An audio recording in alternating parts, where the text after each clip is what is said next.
Go, go, go! For the win! For the win! For the go! Thank you. gusto ko lang makilala si Julie, kaya Pigayin mo, gusto ko siya mami. magsalita. Nakasulat sa notebook ko. Mahaba. Mahaba. May mahaba pa ako.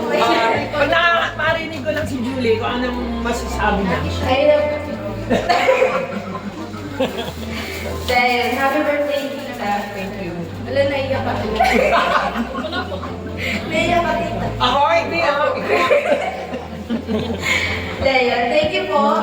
Ayan, so, birthday po ako ng Sunday School. Isa po si Tita sa nag-guide sa akin sa Sunday School. Ayun.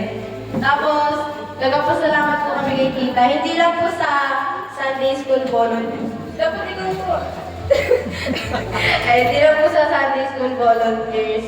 Ay, kundi sa buong next year po. Ayun. Kasi, ramdam po namin yung love ng mga tita-tito talaga. And lalo na ni Tita Ernie. When it comes sa, kapag may mga problem din po kami, kay Tita Ernie po talaga. Ayun. Ayun po. And wala na po masasabi. Sobrang mabait naman po si Tita. Wait naman po. Parang naman. May naman. Napilita ka. Hindi mabait kasi ang Tita. Mabait po si Tita. Napilitan. Ayun. And sobrang galing niya rin po sa way na paano siya mag-correct ng people kapag nagkakamali kami sa Sunday School. Hindi niya po kami yung as in na pinapagalitan. Ano pa rin po, may na way pa rin. Bawi. Ayun. Happy birthday, Tita. Thank you. Kiss. Tawagin si Betsy. Happy birthday po, Tita. So, Silang dalawa po ng dalawang future, ano? Ay, hindi kong daddy. Yes po. Chairman. Menti ba? Silang Menti dalawa ba? yung ginugroom natin para Yan. sa Sunday school. Menti. Superintendent. so praise God po, naging part po ka ng Sunday School. And si Tita Ernie talaga yung isa sa nag-mentor sa amin. Kung ano ba yung right way para paamuhin yung mga bata or turuan sila ng God's Word.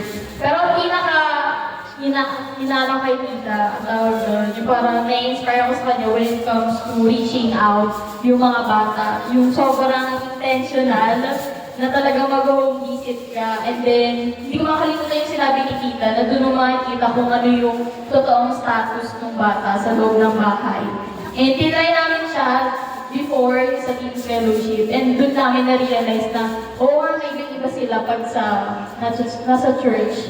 Unlike pag nasa bahay. And doon ko na-realize yung pagkakaroon ng pagiging intentional para i-reach out sila. At the same time, ma-reach out din yung family nila. So praise God kay Tita kasi wala siyang pinipiling lugar. Parang pag may talaga siya ng Holy Spirit to share the gospel, mag-share talaga siya. Anytime and anywhere. And praying ako dito, pagka na merong boldness, na anytime, anywhere, kaya mag-share ng gospel. And of course, i-reach out yung mga bata. So, happy birthday, Tita. Thank you po. Kaya ako, kasi actually yung binobol ko sa kanilang dalawa, hindi lang sa kanilang dalawa, kundi sa lahat ng mga volunteers sa Sunday School. So, pinapakita ko din sa kanila na how to do it. Pupunta ka kahit na yung bahay na yung Islam. Pero okay lang yan. Kasi ang mahalaga nag-weaving ka ng soul. Thank you.